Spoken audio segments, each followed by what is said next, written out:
AP CM Chandrababu Naidu మీడియాతో మాట్లాడారు. ఈ సందర్భంగా ఆయన ఆసక్తికర వ్యాఖ్యలు చేశారు. రాజధాని గాని యాస్పిరేషన్స్ని ఫుల్ఫిల్ చేసే ప్లేస్గా ఉండాలి. అలాంటి రాజధాని ఇటీవల కాలంలో ఒక వెదర్ పొల్యూషన్, ఒక పొలిటికల్ పొల్యూషన్, ఈ రెండు పొల్యూషన్స్ కలిపి ఢిల్లీకి పోవడం మానేసి ఢిల్లీ నుంచి వేరే ప్రాంతాలకు వెళ్ళిపోయే పరిస్థితికి వచ్చారు. ఒకప్పుడు బీహార్ నుంచి ఒక ట్రైన్ ఎవ్రీడే లేబర్ అంతా కూడా అక్కడికి పోయి పని చేసుకుని మళ్ళా ఈవినింగ్ ఢిల్లీ నుంచి బీహార్కి వెళ్ళేవాడు. ఇప్పుడు బీహార్ నుంచి ఢిల్లీకి రావడంలా పరిపాలన అంటే ఎట్లుంటుందంటే ఒక్కొక్కసారి పరిస్థితులన్నీ కూడా తారుమారయ్యే పరిస్థితులు వస్తుంది. దానికి ఉదాహరణ ఢిల్లీ. అయితే ఇక్కడ ఏ మోడల్ వర్కౌట్ అవుతుంది భారతదేశంలో అనుకుంటే ప్రపంచంలో ఎక్కడ కానీ భారతదేశంలో కానీ పీపుల్స్ ఫస్ట్, పీపుల్ ఫస్ట్, ఒక సస్టైనబుల్ మోడల్ క్రియేట్ చేయాల్సిన అవసరం ఉంది. అదే నరేంద్ర మోడీ ఒక సస్టైనబుల్ మోడల్ని క్రియేట్ చేస్తున్నాడు. ఆయన్ని మనస్ఫూర్తిగా అభినందిస్తున్నాం. ఈరోజు ఢిల్లీలో గెలుపు కూడా ప్రధానమంత్రి నరేంద్ర మోడీ గారిపై నుండే నమ్మకం. ఆ నమ్మకంతో ఢిల్లీ ప్రజలు నరేంద్ర మోడీ గారి నాయకత్వాన్ని బలపరిచారు. ఇప్పుడు నేను మాటల్లో చెప్పడం కాకుండా విత్ ఫ్యాక్ట్స్ అండ్ ఫిగర్స్ కూడా మీకు ఎక్స్ప్లెయిన్ చేస్తున్నా ఏ మోడల్ వర్కౌట్ అవుతుంది దానికి. ఇప్పుడు మీరు చూస్తే డెవలప్మెంట్ జరగాలి. డెవలప్మెంట్ జరిగితే సంపద సృష్టించబడుతుంది. సంపద సృష్టించబడితే ఆదాయం పెరుగుతుంది రాష్ట్ర ప్రభుత్వానికి. ఆ ఆదాయం ఖర్చు పెడితే సంక్షేమ కార్యక్రమాలు ఎక్కువ చేయగలుగుతాం. మళ్ళీ డెవలప్మెంట్కి ఫండ్స్ ఉంటాయి. దీనివల్ల ప్రజల్ని ఎప్పటికప్పుడు ఎంపవర్ చేసుకుంటూ తలసరి ఆదాయం పెంచి మెరుగైన జీవన ప్రమాణాలు ఇవ్వడానికి అవకాశం వస్తుంది. ఇది సింపుల్ థియరీ. ఇది ఎవరైతే సమర్థవంతంగా చేస్తారో good development, good politics, good governance, good politics, ఒక సుపరిపాలన ఇవ్వగలిగితే అది మంచి రాజకీయాలకు కూడా నాంది పలుకుతుంది. భారతదేశంలో 34 ఇయర్స్ ఆర్థిక సంస్కరణలు ప్రారంభించి అంత మునుపు మనకు ఢిల్లీ రాజధాని బ్రిటిష్ పాలన, 3 ప్రెసిడెన్సీస్ మెడ్రాస్, కలకత్తా, ముంబై, ఈ ప్రెసిడెన్సీస్ అన్నీ ఉండేటివి. మెడ్రాస్ ప్రెసిడెన్సీ అని ఇవన్నీ ఉండేటివి. అవి మెగా సిటీస్ మనకు.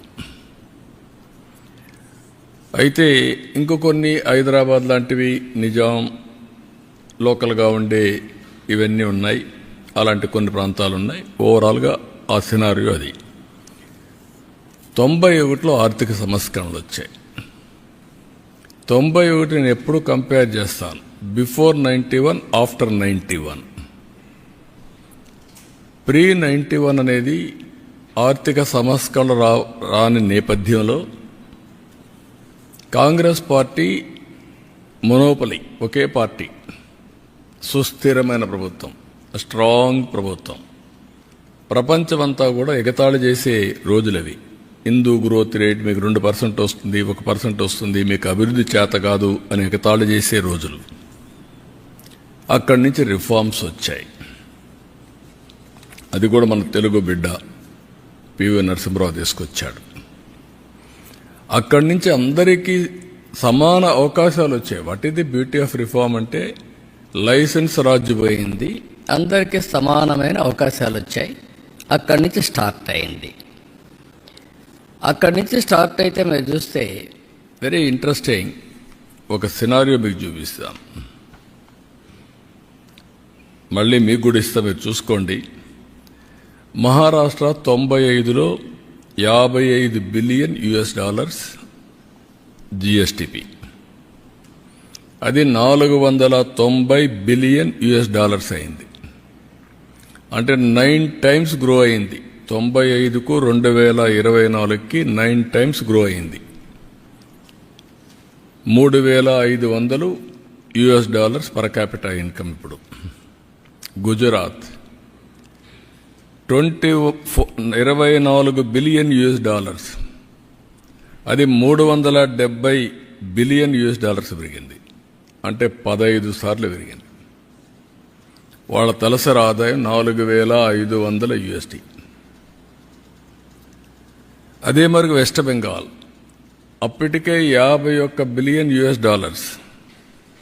అది 241కే పెరిగింది. అంటే 4.7 టైమ్సే పెరిగింది. గుజరాత్ 15 సార్లు, వెస్ట్ బెంగాల్ 4.7 సార్లు. వాళ్ళ తలసరి ఆదాయం $1,925. తమిళనాడు $45 బిలియన్, అప్పటికే $355 బిలియన్ పెరిగింది. 8 టైమ్స్ పెరిగింది. $3,950 తలసరి ఆదాయం. యునైటెడ్ ఆంధ్రప్రదేశ్ $22 బిలియన్, 695కి. రెండూ కలిపి ఇప్పుడు 390 అయింది. తెలంగాణ 200 అయింది. ఆంధ్రప్రదేశ్ 190కి తగ్గిపోయింది. అంటే రెండూ కలిపి మీరు చూస్తే $3,000 పర్ క్యాపిటల్ ఇన్కమ్. దాంట్లో ఆంధ్రప్రదేశ్ 2,40,000కి మిగిలిపోయి వాళ్ళు 3,56,000కి వెళ్ళే పరిస్థితికి వచ్చారు. Difference of governance I'm comparing year. Karnataka $43 billion, $290 now billion, 7 సార్లే పెరిగింది. తమిళనాడు 8 సార్లు పెరిగింది. కర్ణాటక మనం అనుకుంటున్నాం 7 సార్లే పెరిగింది. ఆంధ్రప్రదేశ్ 12 సార్లు పెరిగింది. ఇది కంబైన్డ్ ఆంధ్రప్రదేశ్ చూస్తే. అదే గుజరాత్ 15 సార్లు పెరిగింది. దీంతో $4,150 వచ్చింది. పాపులేషన్ తక్కువ ఉంది కాబట్టి. యూపీ $38 బిలియన్ నుంచి $356 బిలియన్ అయింది. 9 సార్లు పెరిగింది. $1,160 పర్ క్యాపిటా. పెద్ద పాపులేషన్. రాజస్థాన్ $33 బిలియన్, అది 175 పెరిగింది. 5 సార్లే పెరిగింది. $2,100 తలసరి ఆదాయం. బీహార్ $7.55 బిలియన్ ఉండేది 120 అయింది. 16 సార్లు పెరిగింది. కానీ ఇప్పుడు కూడా $750 పర్ క్యాపిటల్ ఇన్కమ్ ఉంది. కేరళ $12.5 బిలియన్ నుంచి $160 బిలియన్ అయింది. 12 టైమ్స్ పెరిగింది. $3,500 పర్ క్యాపిటల్ అయింది. ఆల్ ఇండియా $330 బిలియన్ నుంచి $3,570 బిలియన్ పెరిగింది. ఇది 11 టైమ్స్ పెరిగింది. 2,300 మొత్తం తలసరి ఆదాయం. దీంట్లో మీకు గుర్తుపెట్టుకోవాల్సింది, ఇక్కడ మనం అర్థం చేసుకోవాల్సింది, 95లో ఆర్థిక సంవత్సరాలు వచ్చాయి. ఫస్ట్ మూవర్ అడ్వాంటేజ్ టెక్నాలజీ తీసుకున్నాం.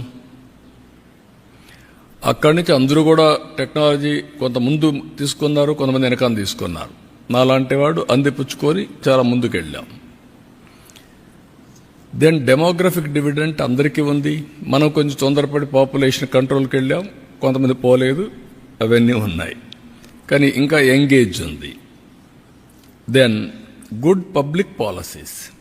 అక్కడి నుంచి పోటీ ప్రపంచంలో మంచి పబ్లిక్ పాలసీస్ ఏవైతే తీసుకొచ్చామో, ఒక ఐటీ, ఒక ఇన్ఫ్రాస్ట్రక్చర్ గేమ్ చేంజర్గా మారాయి.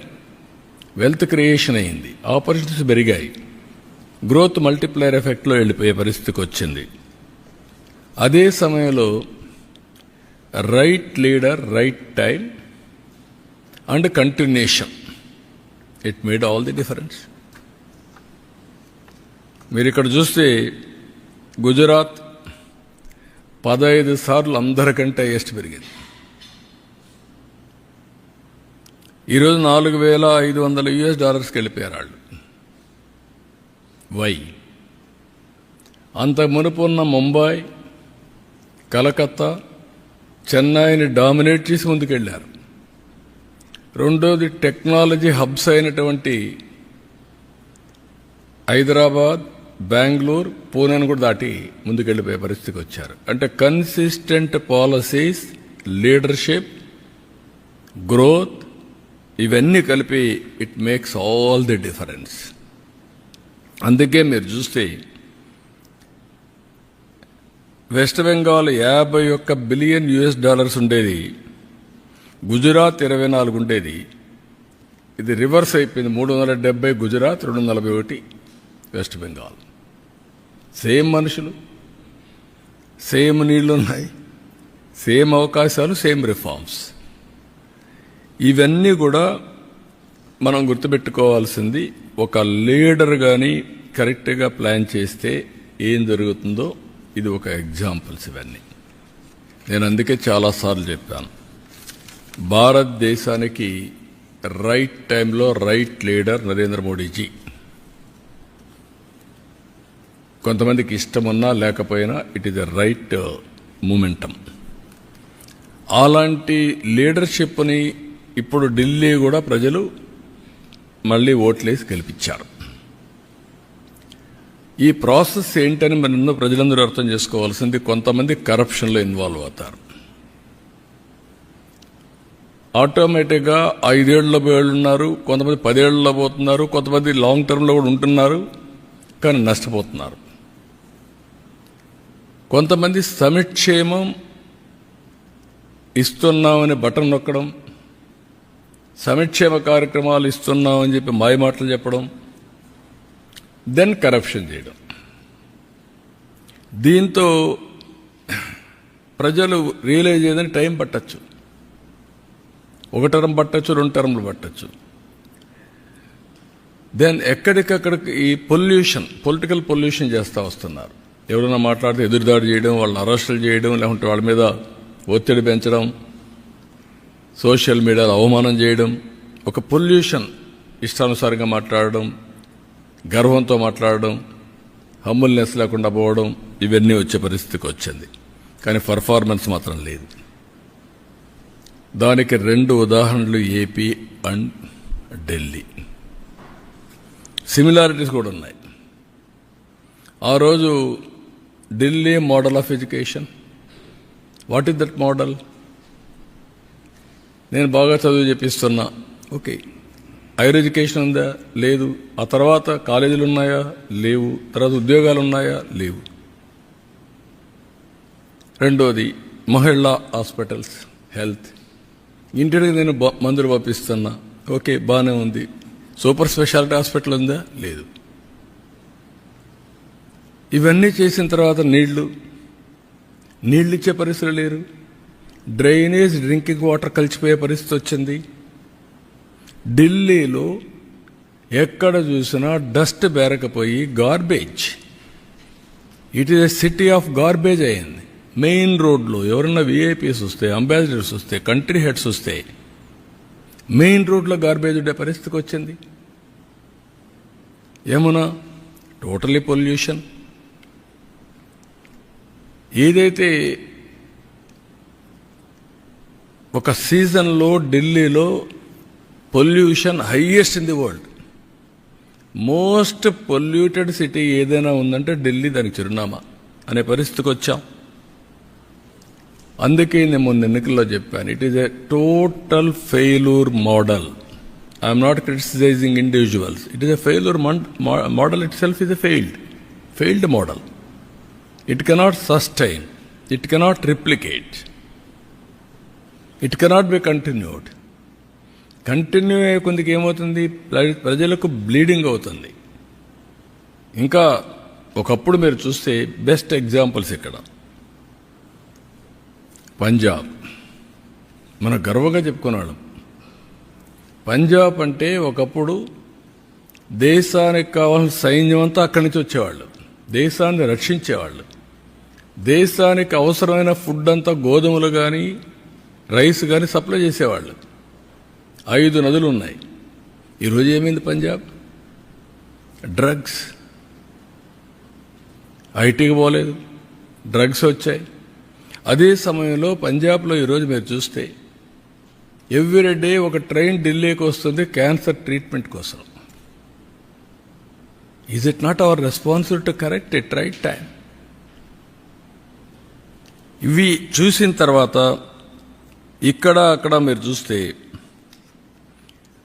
వెల్ఫేర్ అని చెప్పి నేను నీళ్లు ఊరికే ఇస్తున్నా, కరెంటు ఊరికే ఇస్తున్నా, ఇవన్నీ చెప్పారు. కానీ భవిష్యత్తును అంధకారం చేసే పరిస్థితికి వచ్చారు. ఇక్కడ కూడా మన రాష్ట్రంలో మీరు చూస్తే అక్కడ కొద్ది టైం తీసుకున్నారు, కానీ మన రాష్ట్రంలో 5 ఏళ్లలోనే బటన్ నొక్కే కార్యక్రమానికి విసుగొచ్చే పరిస్థితికి వచ్చారు. వీళ్ళ అరాచకాలు అద్దులు లేకుండా పోయే పరిస్థితి వచ్చింది. ఎగో ప్రాబ్లమ్స్ కూడా చిన్న పెద్ద లెక్క లేకుండా ఇష్టానుసారంగా మాట్లాడడం, ఆ గర్వం, ఎగో, ఏదో ఎక్కడి నుంచో వచ్చినట్టు ప్రవర్తించడం, ఆ హంబుల్నెస్ లేకుండా పోవడం, ఇవన్నీ జరిగాయి. ఢిల్లీలో జరిగిన లిక్కర్ ఇది నథింగ్ కంపేర్ టు ఆంధ్రప్రదేశ్. ఎవరైనా సరే లిక్కర్లో ఇన్వాల్వ్ అయిన వాళ్ళు ఇంతవరకు ఆ ఫ్యామిలీస్ కూడా బాగుపడవు. అంటే అది పాపిస్ట్ డబ్బులు. రెండోది, పేదవాళ్ళ ఆరోగ్యాన్ని సర్వనాశనం చేసి మీరు ఎంజాయ్ చేయడానికి ఎవరిచ్చారు మీకు అధికారం? రూలర్స్కి. మామూలుగానే లిక్కర్ అనేది నేనున్నప్పుడే ఈఎన్ఏ ఎక్స్ట్రా న్యూట్రల్ ఆల్కహాల్ తయారు చేశాను 2 times న్యూట్రలైజ్ చేయడానికి. ఎందుకు? అందులో ఉండే ఇంప్యూరిటీస్ అన్ని పోవాలి, కొంతవరకు అనేది అవుతుందని. ఇప్పుడు మీరేం చేశారు?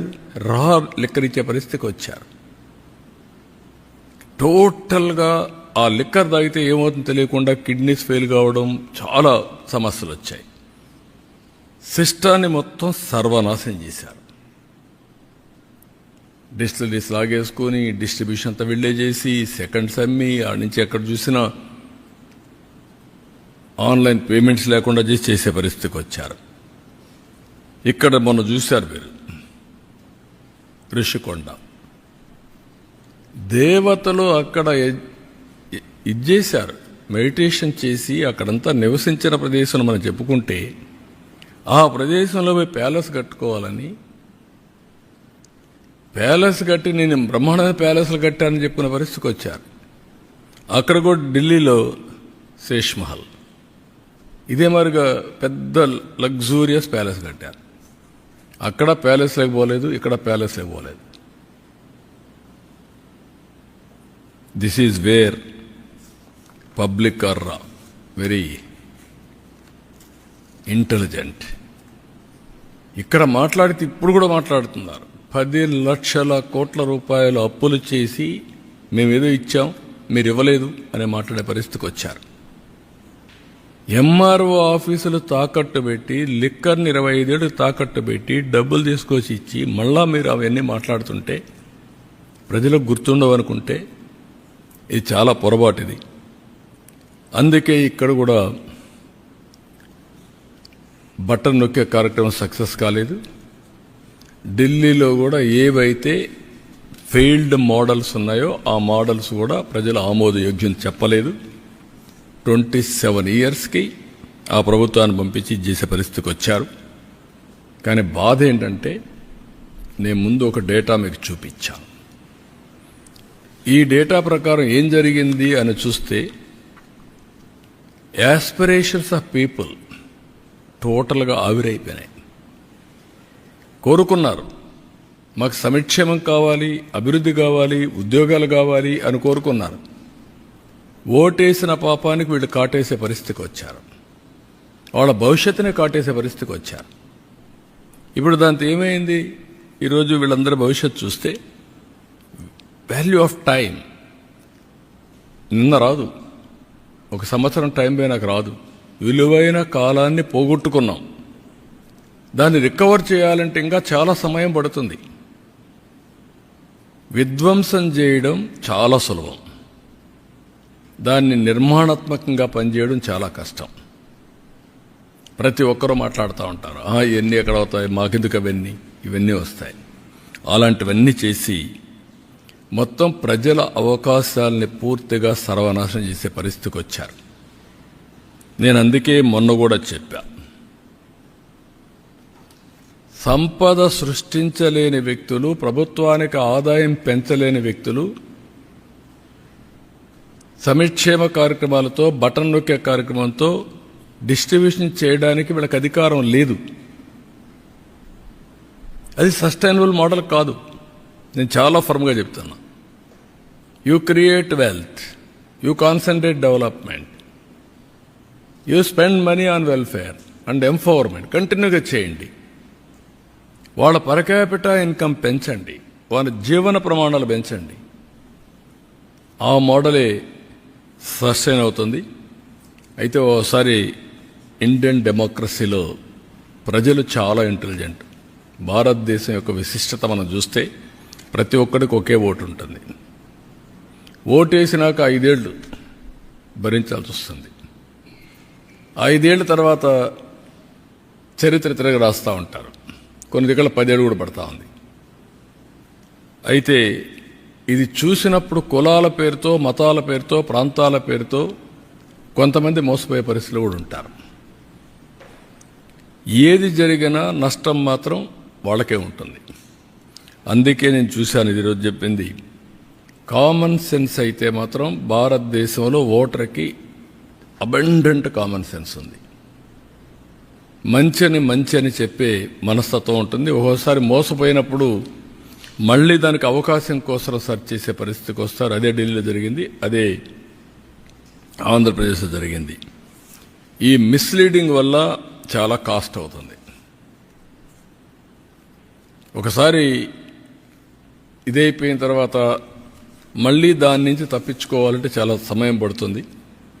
వీళ్ళు ఎప్పటికప్పుడు ఎలాంటి విష ప్రచారాలు అంటారా, లేకుంటే పొలిటికల్ పొల్యూషన్ అంటారా, ఏదన్నా కానీ ఇది చాలా డేంజర్ ఫర్ ది నేషన్. సమాజానికే పెద్ద ప్రమాదం. అందుకే 35 సంవత్సరాలు, 30 ఏళ్ళు ఆల్ డేటా ఈజ్ అవైలబుల్. ఎప్పుడు ఎవరు పరిపాలించారో కూడా అవైలబుల్, బ్లాక్ అండ్ వైట్. ఇది డిబేట్ జరగాల్సిన అవసరం ఉంది దేశాలు. ఎవరి పాలసీలు ఏం తీసుకొచ్చాం, ఆ పాలసీల వల్ల ప్రజల జీవితాల్లో ఏ విధంగా ప్రభావితం చేశాయి,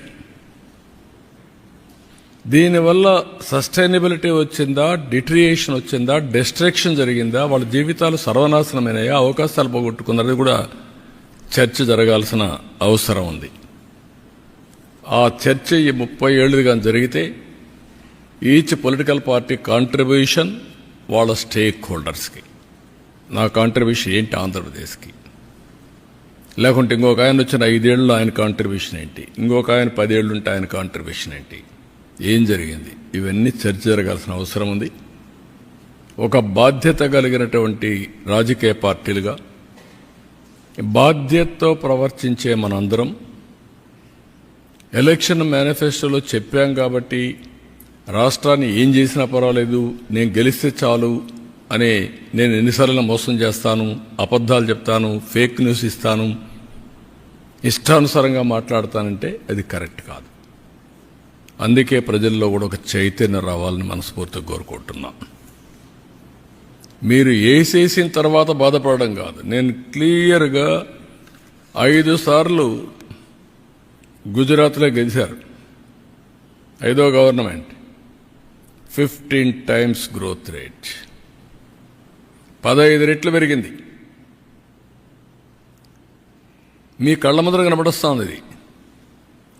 అదే 2024లో కూడా నేను గెలిచుంటే 12 సార్లు కాదు, గుజరాత్ సమానంగానూ ముందో ఇద్దరు ఉండేవాళ్ళు. That is where I want to emphasise to the people. You go through data. గాల్లో విమర్శించడం కాదు.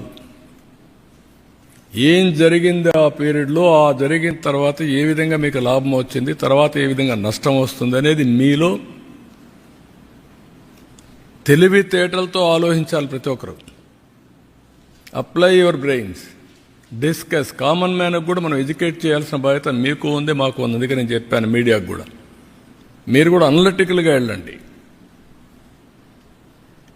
ఒక చరిత్రలో ఒకప్పుడు తీసుకున్న నిర్ణయాల ప్రభావం ఇప్పుడు ఎట్లుంది, ఈరోజు తీసుకునే నిర్ణయాల వల్ల రేపు భవిష్యత్తులో ఏముంటుంది.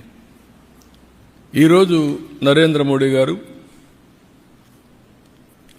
విజన్ 2047 వికసిత్ భారత్ తీసుకున్నారు. నేను వికసిత్ భారత్కు అనుసంధానం చేసుకుంటూ స్వర్ణ ఆంధ్రప్రదేశ్ తీసుకున్నా. నేను అంబిషియస్ ప్లాన్ పెట్టుకున్నాను. $2.4 ట్రిలియన్ 2047కి తయారు కావాలని. దీనికి 42,000 రూపాయలు తలసరి ఆదాయం. ఆ రోజు డాలర్ ఎంత రేటు ఉంటే అంత వస్తుంది. ఈరోజు 3,200 ఆ ప్రాంతంలో ఉన్నాం.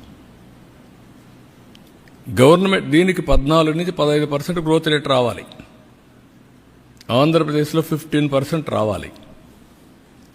పోయిన 5 సంవత్సరాలు తెలుగుదేశం పార్టీ హయాంలో 13.5 వచ్చాం. వీళ్ళు వచ్చిన తర్వాత 10కి తగ్గిపోయారు. 10.2 వచ్చే పరిస్థితి 1.5 వచ్చారు. 3% కంటే ఎక్కువ డిఫరెన్స్ ఉంది. ఆ 3% ఎంత వేరియేషన్ వస్తుందో CAGR మీకు ఎక్స్ప్లెయిన్ చేశాను నేను. కన్సిస్టెంట్గా 15% పెరిగితే డబల్ ది గ్రోత్ రేట్, అంటే రెండింతలు గ్రోత్ గాని పెరగగలిగితే 4.5 రెట్లు పర్ క్యాపిటల్ ఇన్కమ్ పెరుగుతుంది. మామూలు వచ్చేదానికంటే GSTP పెరుగుతుంది. ఇది చాలామందికి ఇప్పుడు అర్థం కాదు, కానీ ఫీల్ గుడ్ ఫ్యాక్టర్ ఉంటుంది. అందుకే మీరు చూస్తే నన్ను అరెస్ట్ చేసినప్పుడు 60 దేశాల్లో డెమాన్స్ట్రేట్ చేశారు తప్పని. రాష్ట్రంలో డెమాన్స్ట్రేట్ చేశారు, హైదరాబాద్లో డెమాన్స్ట్రేట్ చేశారు. ఎప్పుడు నేను మర్చిపోలేను. హైదరాబాద్లో ఎవరైతే అణిచివేయాలని ప్రయత్నం చేస్తే చేతులు కాల్చుకున్న పరిస్థితికి వచ్చారు. అంటే రైట్ని రైట్గా ప్రజలు ఆమోదించే పరిస్థితికి వచ్చారు. అదే ఈరోజు మీరు చూస్తే ఢిల్లీ చూశారు, ఎండార్స్ చేశారు. Difference is that. ఎప్పటికప్పుడు నేను అందుకని ప్రజల్ని ఒక సీనియర్ నాయకుడిగా నేను అందరికంటే, ఎందుకంటే 70 నుంచి రాజకీయాలు చూశాను. At the helm of affairs 82-83 నుంచి ఉన్నా. I have seen so many governments, so many public policies, pre-economic reforms, post-economic reforms చూసా, టెక్నాలజీ చూసా, టెక్నాలజీ అడాప్ట్ చేసుకున్నా, అమలు చేశా. ఈరోజు అనేక సంక్షోభాలు చూసా, అవకాశాలు చూసా. ఈరోజు నేను ఒకటే అప్పీల్ చేస్తున్న ప్రజలకి, great nation, great opportunity. Delhi is the best example. Right time, right leader. నేను ఏదైతే ఇంతవరకు కూడా చెప్పానో అది నరేంద్ర మోడీ. అందరంగానే అన్డివైడెడ్ అటెన్షన్తో ముందుకు పోతే India will become number 1 or 2 by 2047. ప్రపంచంలో Indians will be number 1. There is no second thought. That is the leadership we are having. అందులో నా స్వార్థం ఏంటంటే, అటు కేంద్రం ఇటు రాష్ట్రంలో డబుల్ ఇంజన్ సర్కార్, 2 ప్రభుత్వాలు ఉంటే గ్రోత్ కూడా డబుల్ డిజిట్ గ్రోత్ ఉంటుంది. ఢిల్లీలో నేను చూశాను ప్రాక్టికల్గా. ఆయుష్మాన్ భారత్కు వచ్చే డబ్బులు ఉపయోగించుకోవాలా, సెంట్రల్ గవర్నమెంట్ స్కీమ్స్ ఉపయోగించుకోవాలి. ఉపయోగించుకుంటే కేంద్రానికి క్రెడిట్ వస్తుందని ఉపయోగించుకోకుండా చేసి ప్రజలకు అన్యాయం చేసే పరిస్థితికి వచ్చారు. అదే ఎగో ప్రాబ్లం అంటాం. అలాంటివి ఇది చేసినప్పుడు సమస్య వస్తుంది. అందుకే నేను ఆలోచించేది, నరేంద్ర మోడీ గారు ప్రపంచంలో భారతీయులు నెంబర్ 1 చేస్తే నేను తెలుగు జాతిని ప్రపంచంలో నెంబర్ 1 చేయాలనుకుంటున్నా. అది నా స్వార్థం. హైయెస్ట్ పర్ క్యాపిటల్ ఇన్కమ్ ఇండియాలో ఇండియన్స్ వస్తే, మొత్తం ప్రపంచంలో మనం వస్తే హైయెస్ట్ పర్ క్యాపిటల్ తెలుగు వరకు ఉండాలని నా కోరిక. అందుకే 15% పెట్టుకున్నా. అప్పటికి అన్ని రాష్ట్రాలని అధిగమించాలి CAGRలో. నేను ఇది జరగాలంటే అన్డివైడెడ్గా ప్రజలు సపోర్ట్ చేయాలి. నేను ఫ్యాక్ట్స్ అండ్ ఫిగర్స్ చెప్తున్నా. విమర్శించే వాళ్ళు ఎప్పుడూ విమర్శిస్తారు. నేను ఒకటే ఆలోచిస్తాను, ఏది మంచో దాన్ని అనుసరిస్తా, ఏది మంచో అది ఆచరిస్తా, అదే ప్రాక్టీస్ చేస్తా, అదే ఇంప్లిమెంట్ చేస్తా, అదే ఎగ్జిక్యూట్ చేస్తా. అదే రియల్ టైం గవర్నెన్స్, అదే పాజిటివ్ పబ్లిక్ పర్సెప్షన్, అదే ఈరోజు వాట్సాప్ గవర్నెన్స్, అదే ఈరోజు మీరు చూస్తే 14-19లో 13.5% గ్రోత్ వచ్చింది. ఇప్పుడు 15+ రావాలనేది నా ఆకాంక్ష. ఇది రావాలంటే ప్రజలందరూ కూడా ముందుకు రావాలి, అందరూ కూడా సహకరించాలి. ఢిల్లీది ఒక ఆదర్శంగా తీసుకోవాలి. 1 నేషన్ 1 ఎలక్షన్ కూడా ఈ సందర్భంలో మోర్ అప్రోప్రియేట్. ఎప్పుడు ఎలక్షన్స్ మీద కాకుండా ఎప్పుడు అభివృద్ధి పైన, సంక్షేమం పైన, ఎంపవర్మెంట్ మీద శ్రద్ధ పెట్టాల్సిన అవసరం ఉంది, ఫోకస్ చేయాల్సిన అవసరం ఉంది. This is the message I want to give. So అప్పటికి ఆంధ్రప్రదేశ్కు, ఆల్ ఇండియాకు చూస్తే, పాపులేషన్ చూస్తే ఇండియా విజన్ ప్రకారం $3.30 ట్రిలియన్. నా లెక్క ప్రకారం అది 50 కూడా పోయే అవకాశం ఉంది కరెక్ట్గా చేస్తే. $18,000. అది ఇంకా పెంచాలి, పెంచే అవకాశాలు కూడా ఉన్నాయి. ఆంధ్రప్రదేశ్ వచ్చే కొందికి $42. ఇప్పుడు ఆల్ ఇండియా లెవెల్ కంటే పర్ క్యాపిటల్ కొద్దిగా ఎక్కువ ఉన్నాం, తెలంగాణ కంటే తక్కువ ఉన్నాం, సౌత్ ఇండియాలో అందరికంటే తక్కువ ఉన్నాం. సో మనందరి మీద ఒక గురుతరమైన బాధ్యత ఉంది. ఇది చేయాలంటే అందరి సహకారం అవసరం. నేను అందుకే మొత్తం ఫ్యాక్ట్స్ అండ్ ఫిగర్స్ ఇలాంటి సందర్భంలో పెడితే ప్రజలకు అర్థమవుతుంది. నేను వ్యక్తుల్ని విమర్శించడానికి కాదు, వాళ్ళు అవలంబించిన సిద్ధాంతాల వల్ల లాభం రాలేదు, రావు. అవన్నీ ఫెయిల్డ్ సిద్ధాంతాలు. ఇండియన్ పాలిటిక్స్లో చాలా చూసాం. ఒకప్పుడు కమ్యూనిస్ట్ పార్టీలు చాలా బలంగా ఉన్నాయి, ఈరోజు ఆదరణ కోల్పోయారు. అదే మరిగా నాయకులకు ఒకసారి ఒక ఎలక్షన్లో వింటారు, రెండో ఎలక్షన్లో వదిలిపెట్టే పరిస్థితిలో వస్తున్నారు. ఇలాంటివన్నీ కూడా వేరియస్ ఎక్స్పెరిమెంట్స్ జరిగాయి దేశంలో. ఈ ప్రయోగాలన్నీ చూసిన తర్వాత నేను ఫస్ట్ నుంచి ఏదైతే నమ్మానో ఆ నమ్మిన సిద్ధాంతం కోసం, అందుకే ఒకసారి నేను 95 సీఎం ఈజ్ డిఫరెంట్, తర్వాత వచ్చినప్పుడు డిఫరెంట్ అని 95లో నేను చేసింది ప్రజలను కూడా క్యారీ చేశాను. ఎప్పటికప్పుడు కన్విన్స్ చేసుకుంటూ ఎడ్యుకేట్ చేస్తా పోయాను. ఇప్పుడు నరేంద్ర మోడీ గారు అదే చేస్తున్నారు, ఎవ్రీ ఎలక్షన్లో గెలుస్తున్నారంటే ఈరోజు ప్రజలకు సంతృప్తి కలిగే పాలన. టుడే హ్యాపీగా ఉండాలి, భవిష్యత్తు మీద ఆశ ఉండాలి. ఈ రెండు చేయడమే కరెక్ట్ విధానం. అదే వారు చేస్తున్నారు. అదే మరి sustainable development through good governance. So this is what I want to convey.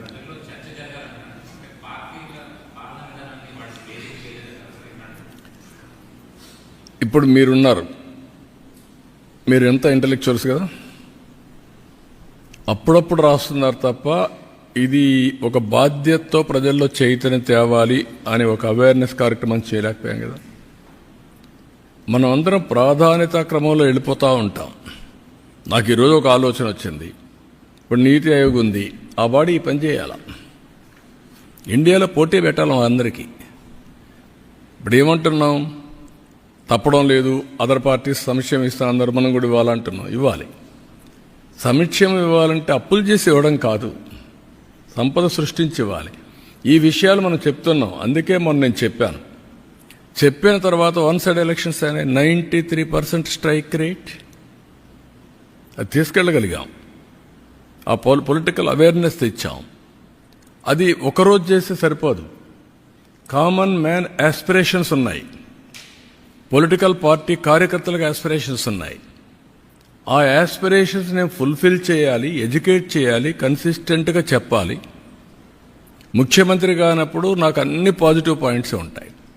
ఇప్పుడు నేను పర్ఫార్మెన్స్తో పబ్లిక్ని కన్విన్స్ చేయాలి. ఏ కార్యకర్త, ఏ ఆఫీసర్ తప్పు చేసినా అది కూడా నెగిటివ్ నాకే వస్తుంది, ముఖ్యమంత్రికే వస్తుంది. అది ప్రజలకు అర్థమయ్యేటికి చెప్పాలి. మళ్ళీ నేను యాక్షన్స్ కూడా తీసుకోవాలి. ఈ రెండు బ్యాలెన్స్ చేయాలి. ఆ బ్యాలెన్స్ మిస్ అయితే ప్రాబ్లం వస్తుంది. అందుకే చెప్పా సో మెనీ టైమ్స్ 1995 నేను ఉదాహరణకు నేను క్విక్ డిస్పోజల్ ఆఫ్ ఫైల్స్ చెప్పాను. క్యాబినెట్లో రకరకాలుగా రాస్తారు. వక్రీకరించి రాస్తారు. అంటే ఆన్ టెక్నాలజీలో ఫైల్స్ అన్నీ క్లియర్గా ఆన్లైన్లో ఉన్నాయి. నాకు ఎప్పుడు ఫైల్ వచ్చింది, ఎప్పుడు పంపించాం.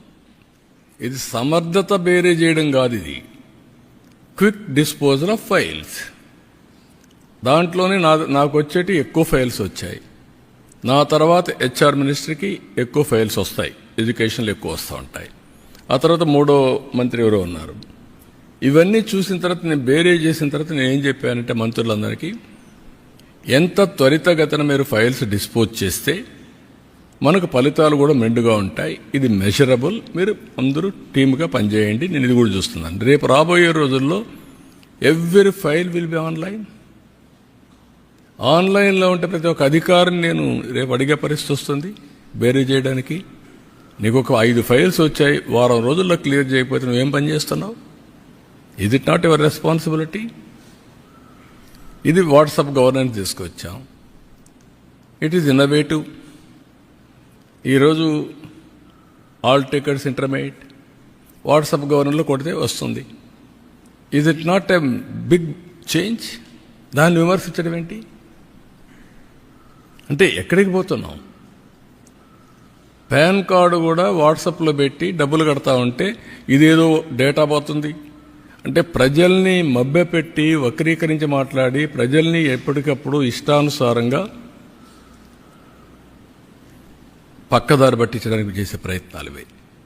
ఈ ప్రయత్నాలు ఉన్నప్పుడు నేను మాట్లాడడం కాదు, మీడియా మీరు మాట్లాడాలా, మీరు కాదు ప్రజలు మాట్లాడాలా, ఇంటలెక్చువల్స్ మాట్లాడాలా. ఎలక్షన్ల ముందు ఓటేయడం కాదు, ఓటేశారు, బాధ్యతగా వేశారు, అవేర్నెస్ వేశారు, మీ ఆస్పిరేషన్స్ ఫుల్ఫిల్ అవుతాయని వేశారు. ఇప్పుడు మీరు చేయాల్సింది ఏంటి? దీన్ని కంటిన్యూగా మనం అందరం కలిసి సమిష్టిగా చైతన్యంతో ముందుకు పోతే 15% గ్రోత్ వచ్చిందనుకోండి, ఎవరికి లాభం? రాష్ట్రానికి లాభం, ప్రజలకు లాభం, మీ తలసరి ఆదాయం పెరుగుతుంది. నిన్న ఎండ్ టు ఎండ్ వర్కౌట్ చేశాను, 3 hours కూర్చున్నాను అగ్రికల్చర్లో. సాయిల్ హెల్త్ దగ్గర నుంచి నాశనం చేశారు. ఉదాహరణ సాయిల్ హెల్త్ అంటే ఏంటి? నేను ఒకప్పుడు మైక్రో న్యూట్రియంట్స్ ఫ్రీగా ఇచ్చాను, ఇప్పుడు సాయిల్ టెస్ట్ చేయడం మానేశారు. ఇప్పుడు మళ్ళీ సాయిల్ టెస్ట్ ఇచ్చేసి మైక్రో న్యూట్రియంట్స్ ఇచ్చి Andhra Pradesh farmers are very good. దానికి నేను మనస్ఫూర్తిగా అభినందిస్తున్నా. వెరీ ప్రోగ్రెస్ ఫార్మర్స్ మనవాళ్ళు మీరు చూస్తే ఒక మాట చెప్తే అల్లకపోతారు. వీళ్ళు రాయదుర్గెళ్ళి వేరే రాష్ట్రాల్లో బ్రహ్మాండంగా వ్యవసాయం చేశారు. ఒకప్పుడు తెలంగాణకి ఇక్కడి నుంచి వెళ్ళిపోయారు, బళ్ళారి ఆ ప్రాంతానికి వెళ్ళారు, ఆఫ్రికాకి వెళ్ళారు, వేరే రాష్ట్రాలకు వెళ్ళారు, ఎక్కడ నీళ్లుంటే అక్కడికి వెళ్ళిపోయారు. వెళ్ళిపోయేసి అవకాశాలు బ్రహ్మాండంగా ప్రూవ్ చేశారు. ఇప్పుడు హార్టికల్చర్ కానీ, అక్వాకల్చర్ కానీ, స్పైసెస్ కానీ వీఆర్ నెంబర్ 1. ఇక్కడ ఆ మోడల్స్ని క్రియేట్ చేసి మనం ఫెసిలిటేట్ చేస్తే బ్రహ్మాండంగా చేసి పామాయిల్ వీఆర్ నెంబర్ 1. అందుకని నేను చాలా క్లియర్గా ఆదాయాన్ని పెంచే మార్గం, రైతులకు వ్యవసాయ ఖర్చులు తగ్గించడానికి టెక్నాలజీ ఎట్లా ఉపయోగించుకోవాలి, నేచురల్ ఫార్మింగ్ చేస్తే దీన్ని ట్రేసబిలిటీ సర్టిఫికేషన్ చేసి ధర ఎక్కువ ఎట్లా సంపాదించుకోవాలి, దానికి కావాల్సిన ప్లేయర్స్ ఇవన్నీ తీసుకొచ్చి వర్కౌట్ చేస్తున్నాం. It will take some time, but that is a revolution అవుతుంది.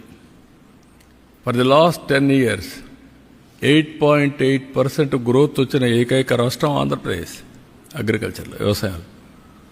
నేను వాస్తవంగా ప్రజల్ని, రైతుల్ని మనస్ఫూర్తిగా అభినందిస్తున్నా. ఇది రాబోయే రోజుల్లో ఇంకా పెరుగుతుంది. ఇండియాకే కాదు ప్రపంచానికే ఫుడ్ బాస్కెట్గా తయారవుతుంది ఆంధ్రప్రదేశ్ రాష్ట్రం. ఎక్కువగా ఫ్రూట్స్ కానీ, లేకపోతే అక్వాకల్చర్ కానీ, మీట్ కానీ, డైరీ కానీ, ఇవన్నీ అంత పొటెన్షియల్ ఎక్కడుంది, అంత ప్రోగ్రెస్ ఫార్మర్స్ ఉన్నారు.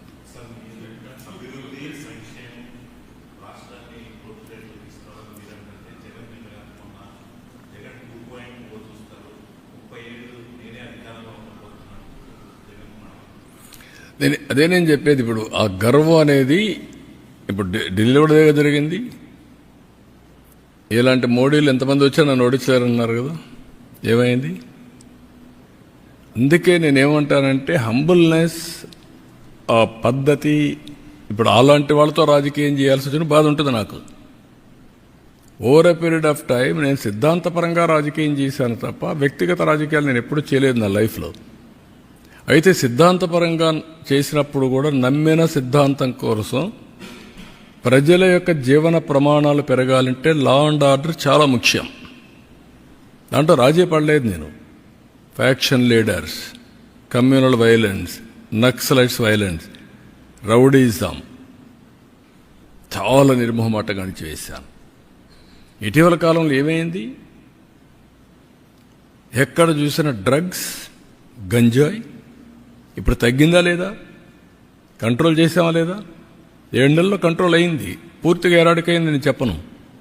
నేను ఇప్పుడు కూడా చెప్తున్నా మళ్ళీ, ఈ రాష్ట్రంలో ఎవరైనా గంజాయి పండిస్తే మాత్రం అది లాస్ట్ డే. ఎవరైనా ఆడబిడ్డల జోలికి వస్తే లాస్ట్ డే. గుర్తుపెట్టుకోండి, ఫర్మ్గా ఉంటాం, డిటర్మెంట్గా ఉంటాం. ఒకరోజు తప్పించుకుంటావు కానీ నువ్వు మళ్ళీ తప్పించుకోలేవు. వడ్డీతో సహా చెల్లించే పరిస్థితి వస్తుంది ఎవరికైనా సరే. Be responsible citizen. నీ పని నువ్వు చెయ్యి. నువ్వు ఈ రాష్ట్రంలో అందరి మాదిరిగా గౌరవంగా బ్రతకడానికి మీరు గౌరవంగా బ్రతకండి, అందరినీ గౌరవంగా బ్రతకనియండి. ఇష్టానుసారంగా చేస్తే ఇక్కడ ఎక్కడైనా పరిస్థితిలో ఉండదు.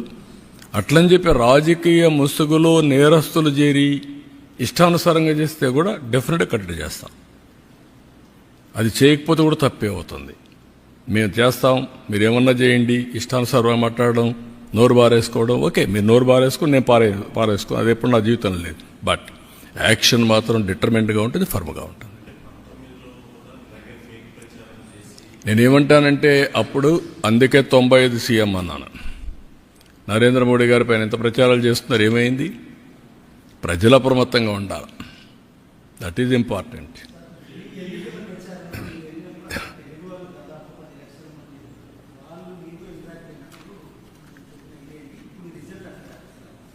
నేననేదంటే నేను పోయిన దానికి వచ్చిందనేది కాదు. ఇది వెరీ క్లియర్, మీరందరూ కూడా గుర్తుపెట్టుకోవాలి. ప్రధానమంత్రి నరేంద్ర మోడీ గారి పైన నమ్మకం ఇది. ఆయన అవలంబించే మోడల్ ఈజ్ రైట్ మోడల్ అని ప్రజలు విశ్వసిస్తున్నారు. అందుకే 3 సార్లు గెలిచారు. గుజరాత్లో 5 సార్లు గెలిచారు. ఆ నమ్మకం అనేది అక్కడ ప్రజల్లో చైతన్యవంతమైన ప్రజానీకం. ఇప్పుడు మీరు అడుగుతున్నారు, అక్కడ మళ్ళీ వేరే వాళ్ళు గెలుస్తారని నమ్మరు. ఆయనకి ఇప్పుడే డౌట్, మళ్ళీ 2.0 వస్తానన్నాడు. అంటే మీకు ఇప్పటి నుంచే మళ్ళీ ఫియర్ సైకో స్టార్ట్ అయిపోతా ఉంది. వాడు వస్తే ఏమవుతుంది, మళ్ళీ నిద్రపోతామా లేదా, ఏమైపోతాం అంటే దాంతో మనం ఇంకొంచెం నర్వస్ అయ్యి ఇంకా ఎక్కువ తప్పులు చేయాలని చూస్తాం. I'm not interested in that. I want deal firmly everybody equally. కాబట్టి మీరు అన్ని దాంట్లో ఒకటే గుర్తుపెట్టుకోవాల్సింది ఏంటంటే model is same, people are different. But ultimately every citizen is thinking same. యూనిఫామ్గా అదే ఆలోచిస్తాడు. ఓసారి మోసపోతారు. మోసగాళ్ళు ఉన్న దగ్గర మోసపోతారు. మోసగాళ్ళు లేకపోతే కొంచెం స్ట్రైట్గా పోతూ ఉంటారు. అది వచ్చింది. దాన్ని ఇప్పుడు ఎక్స్ట్రా ఎఫర్ట్ పెట్టాలి. ఇక్కడ ఈ పొల్యూషన్, పొలిటికల్ పొల్యూషన్కి ఈ ఇంటర్నెట్లో పెట్టే, సోషల్ మీడియాలో పెట్టేదంటే నేను ఎక్స్ట్రా ఎఫర్ట్ పెట్టాలి everyday. That is biggest task. నేను అందరికంటే బాగా పనిచేసి సంపద సృష్టిస్తానని చెప్తున్నాను. నీ సంపద ఎవరికి కావాలి? నువ్వు కక్ష తీర్చుకో, లేకపోతే నన్ను తిట్టు అంటే నేను ఎక్కడ తిట్టగలుగుతానవన్నీ? రాజకీయాల్లోకి వచ్చింది పబ్లిక్ని తిట్టడానికో లేకుంటే ఇది చేయడానికి కాదు కదా. దుర్మార్గుల్ని హ్యాండిల్ చేయాలి. No question of compromise. అవినీతి పరులు గుండెల్లో నిద్రపోవాలి. No question. At the same time political victimisation ఏం రాలా. నా life is not meant for that. కానీ అండర్ ఎస్టిమేట్ చేసి నాతో ఆడుకోవచ్చు అనుకుంటే మాత్రం నేను కూడా ఒక్కొక్కసారి మోసపోతాను, కానీ ఎప్పుడు మోసపోను. అప్రమత్తంగా ఉంటే ఎవడు ఎక్కడ పెట్టాలో అందరిని అక్కడ పెడతాం. ఓకే.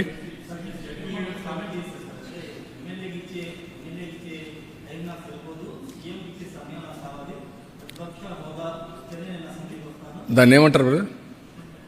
నువ్వు నన్ను అడుగుతున్నావు ఏమంటావు దాన్ని? నీతో ఎవరన్నా మాట్లాడుతున్నావు ఏమంటావు? ఒప్పుకుంటావా? మీ ఇంట్లో నీకు ఆ మధ్య మాట్లాడితే నీ పక్కన వాళ్ళు మాట్లాడితే ఒప్పుకుంటావు వారిగా, మరి ఇక్కడ ఎందుకు ఒప్పుకుంటున్నావు అంటే నువ్వు ఎందుకు అడుగుతావు నన్ను? దట్ ఈజ్ వేర్, అదే ప్రాబ్లం. మీకు అక్కడే చెప్పాలా మీకు ధైర్యం ఉంటే. ఏమయ్యా నీకు ఎమ్మెల్యేగా ఓటేశారు, ఎంపీగా ఓటేస్తే ఎంపీగా ఉంటాడు తప్ప ప్రతిపక్ష స్థానానికి వేయకపోతే నాకు ప్రతిపక్ష స్థానం ఇవ్వాలి, పీఎంతో సమానంగా ఇవ్వాలంటే ఎందుకు ఇస్తారండి? ఎందుకు ఇవ్వాలంటున్నా? ఎవరిస్తారు? బ్యూటీ ఆఫ్ డెమోక్రసీ అర్థం చేసుకోకపోతే, ప్రజాస్వామ్య విలువలు అర్థం కాని వాళ్ళకి ఈ మరిగిన ఉంటారు. వితండవాదాలు చేస్తే ఎవరు సమాధానం చెప్పలేం.